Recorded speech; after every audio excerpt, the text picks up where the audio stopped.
ನಮಸ್ಕಾರ ವೀಕ್ಷಕರೇ.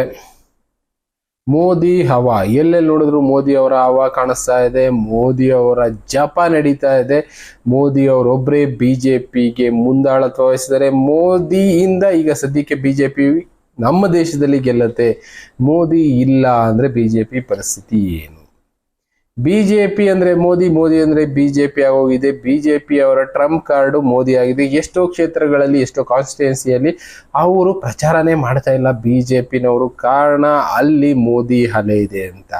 ಮೋದಿ ಅವ್ರನ್ನ ಜನ ನಂಬ್ತಾರೆ, ಮೋದಿಗೋಸ್ಕರ ಜನ ವೋಟ್ ಹಾಕ್ತಾರೆ ಅಂತ ಬಿಜೆಪಿ ಅವರು ಫಿಕ್ಸ್ ಆಗ್ಬಿಟ್ಟಿದ್ದಾರೆ. ಕಾರಣ ಬಿಜೆಪಿ ಅವರ ತಂತ್ರಗಾರಿಕೆ, ಅವ್ರು ಮಾಡ್ತಾ ಇರುವಂತ ಕೆಲಸಗಳು, ಯಾವಾಗ ಏನೇನ್ ಮಾಡ್ಬೇಕು ಅಂತ ಪ್ಲಾನಿಂಗ್ ಮಾಡ್ಕೊಂಡು ಆ ಪೊಸಿಷನ್ ಎಲ್ಲ ಕಂಪ್ಲೀಟ್ ಆಗಿ ಕಟಾಕ್ಬಿಟ್ಟಿದ್ದಾರೆ. ಆಪೋಸಿಷನ್ ಪಾರ್ಟಿಗಳಲ್ಲಿ ಕೆಲವಷ್ಟು ಪಾರ್ಟಿಗಳಲ್ಲಿ ಖರ್ಚು ಮಾಡಕ್ ದುಡ್ಡಿಲ್ಲ. ಇನ್ನ ಹೋರಾಟ ಮಾಡೋ ಮುಂದಾಳತ್ವ ವಹಿಸ್ಕೊಳ್ಳುವಂತ ಲೀಡರ್ಗಳಿಲ್ಲ. ಬಿಜೆಪಿನಲ್ಲಿ ಮೋದಿ ಅನ್ನೋ ಒಂದು ಟ್ರಂಪ್ ಕಾರ್ಡ್ ಇದ್ದಂಗೆ ಬೇರೆ ಪಾರ್ಟಿನಲ್ಲಿ ಯಾವ್ದ್ರಲ್ಲೂ ಆ ರೀತಿ ಟ್ರಂಪ್ ಕಾರ್ಡ್ ಅನ್ನೋದು ಇಲ್ಲ. ಈಗ ಕಾಂಗ್ರೆಸ್ ಲೆಕ್ಕ ತಗೊಳ್ಳೋದಾದ್ರೆ ರಾಹುಲ್ ಗಾಂಧಿ ಟ್ರಂಪ್ ಕಾರ್ಡ್ ಅಂತ ಕನ್ಸಿಡರ್ ಮಾಡ್ತಾರ? ಇಲ್ಲ. ಕಾರಣ ರಾಹುಲ್ ಗಾಂಧಿ ಆಕ್ಸ್ಫರ್ಡ್ ಯೂನಿವರ್ಸಿಟಿನಲ್ಲಿ ಓದಿರ್ಬೋದು, ತುಂಬಾನೇ ನಾಲೆಡ್ಜ್ ಇರ್ಬೋದು, ಬಟ್ ಒಂದೊಂದ್ಸಲ ಸಿಲ್ಲಿಯಾಗಿ ಮಾತಾಡ್ಬಿಡ್ತಾರೆ. ಇಲ್ಲ ಅವ್ರು ಸಿಲ್ಲಿಯಾಗಿ ಮಾತಾಡ್ತಾರ, ಇಲ್ಲ ಕೆಲವಷ್ಟು ಮೀಡಿಯಾಗಳಲ್ಲಿ ಎಡಿಟ್ ಮಾಡ್ಬಿಟ್ಟು ಅವ್ರನ್ನ ಸಿಲ್ಲಿಯಾಗಿ ತೋರಿಸ್ತಾ ಇದ್ದಾರ. ಮೀಡಿಯಾಗಳ ದೃಷ್ಟಿಯಿಂದ, ಈಗ ಜನಗಳ ದೃಷ್ಟಿಯಿಂದ ರಾಹುಲ್ ಗಾಂಧಿ ಒಂಥರ ಪಪ್ಪು ಅಂತ ಕರೀತಾರಲ್ಲ, ಆ ತರ ಆಗೋಗ್ಬಿಟ್ಟಿದ್ದಾರೆ. ಬಟ್ ಬೇರೆಯವರು ಆ ಪಕ್ಷದಲ್ಲಿ ಇನ್ಯಾರಿದ್ದಾರೆ? ಭಾರತ ದೇಶದಲ್ಲಿ ಸದ್ಯಕ್ಕೆ ಇರುವಂತ ದೊಡ್ಡ ಪಾರ್ಟಿಗಳಲ್ಲಿ ಬಿಜೆಪಿ, ಕಾಂಗ್ರೆಸ್, ಇನ್ನ ಎಪಿ ಈ ತರ ಸಣ್ಣ ಪುಟ್ಟ ಪಾರ್ಟಿಗಳು ಉಳ್ಕೊಳ್ತವೆ. ಮೇನ್ ಆಪೋಸಿಷನ್ ಪಾರ್ಟಿ ಅಂದ್ರೆ ಕಾಂಗ್ರೆಸ್. ಅದರ ಸ್ಟ್ರಾಂಗೆಸ್ಟ್ ಲೀಡರ್ ಯಾರೂ ಇಲ್ಲ.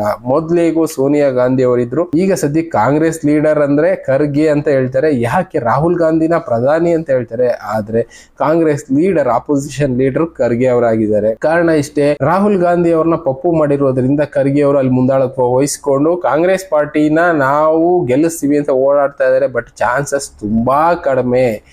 ಕಾಂಗ್ರೆಸ್ ಪಾರ್ಟಿನ ಖರ್ಗೆ ಅವ್ರ ಕೈಲಿ ಗೆಲ್ಸೋದಕ್ಕಾಗೋದಿಲ್ಲ. ಕಾರಣ ಖರ್ಗೆ ಅವ್ರಿಗೆ ವಯಸ್ಸಾಗಿದೆ. ಈಗ ಅವ್ರಿಗೆ ಅಷ್ಟೊಂದು ಎನರ್ಜಿನೂ ಇಲ್ಲ.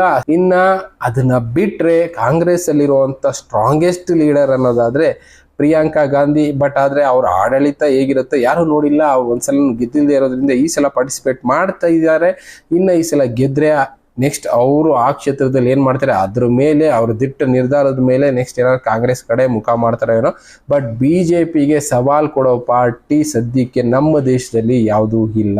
INDA ಅಂತ ಒಂದು ಪಾರ್ಟಿನೇನೋ ಮಾಡ್ಕೊಂಡ್ರು, ಎಲ್ಲರೂ ಸೇರ್ಕೊಂಡು ಆಪೋಸಿಷನ್ ಅವರು, ಎಪಿ ಕಾಂಗ್ರೆಸ್, ಇನ್ನ ತೃಣಮೂಲ ಕಾಂಗ್ರೆಸ್, ADMK ಈ ತರದ್ದು ಎಷ್ಟೊಂದು ಪಾರ್ಟಿಗಳೆಲ್ಲ ಸೇರ್ಕೊಂಡು ಒಂದು ಪಾರ್ಟಿ ಮಾಡ್ಕೊಂಡ್ರು. ಆದ್ರೆ ಆ ಪಾರ್ಟಿಗಳಲ್ಲಿ ಯಾರು ಲೀಡರು ಅಂತ ಎಲ್ಲೂ ಎಕ್ಸಾಕ್ಟ್ ಆಗಿ ಸ್ಪೆಸಿಫೈ ಮಾಡೋದಕ್ಕೆ ಆಗ್ತಾ ಇಲ್ಲ. ಕಾರಣ ಅವ್ರವರಲ್ಲೇ ಇನ್ನ ನಾನ್ PM ಆಗ್ತೀನಿ, ಗೆದ್ರೆ ನೀನ್ PM ಆಗ್ಬೇಕು, ಇವ್ರಿಗೆ ಈ ಖಾತೆನೆ ಕೊಡ್ಬೇಕು ಅಂತ ಗೊಂದಲ ಇರೋದ್ರಿಂದ ಯಾರು ಫೈನಲ್ ಆಗಿ INDA ಲೀಡರ್ ಅನ್ನೋದು ಯಾರಿಗೂ ಗೊತ್ತಾಗಿಲ್ಲ. ಅದಕ್ಕೋಸ್ಕರನೇ ಜನ ಕಾಂಗ್ರೆಸ್ ಆಗ್ಲಿ, INDA ಪಕ್ಷಗಳಾಗ್ಲಿ ಯಾವುದಕ್ಕೂ ಕೂಡ ಮುಖ ಮಾಡಿ ಕೂರ್ತಾ ಇಲ್ಲ. ಸದ್ಯಕ್ಕಿರುವಂತದ್ದು ಸ್ಟ್ರಾಂಗೆಸ್ಟ್ ಪಾರ್ಟಿ ಅಂದ್ರೆ ಬಿಜೆಪಿ ಒಂದೇ ಅಂತ ಜನ ಈ ಕಡೆ ಮುಖ ಮಾಡಿದ್ದಾರೆ.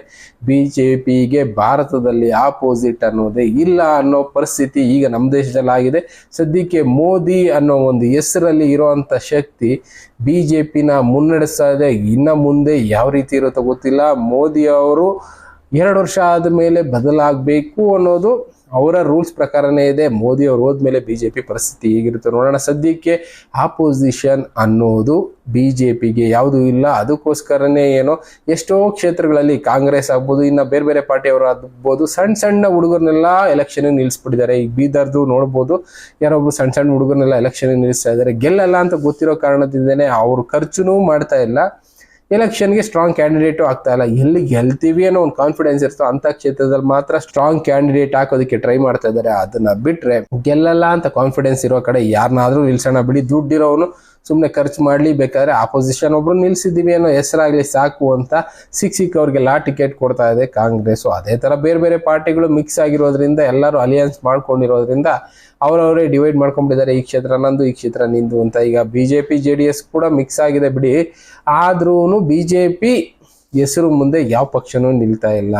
ಓವರ್ ಆಲ್ ಆಗಿ ಹೇಳ್ಬೇಕು ಅಂದ್ರೆ ಬಿಜೆಪಿಗೆ ಆಪೋಸಿಷನ್ ಇಲ್ಲದೆ ಇರೋ ರೀತಿ ಇವತ್ತು ಆಗಿದೆ ಭಾರತ ದೇಶದಲ್ಲಿ.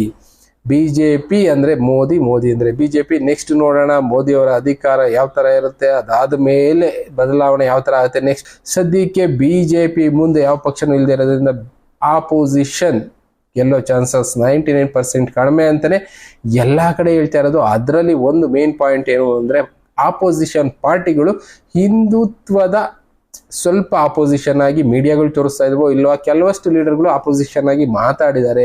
ನಾವು ಬೇರೆ ಧರ್ಮಗಳಿಗೋಸ್ಕರನೇ ಇರೋದು, ಭಾರತ ದೇಶದಲ್ಲಿ ಬೇರೆ ಧರ್ಮಗಳನ್ನ ಉಳಿಸ್ತೀವಿ ಬೆಳೆಸ್ತೀವಿ ಅಂತ ಹೇಳ್ತಾ ಇದ್ದಾರೆ.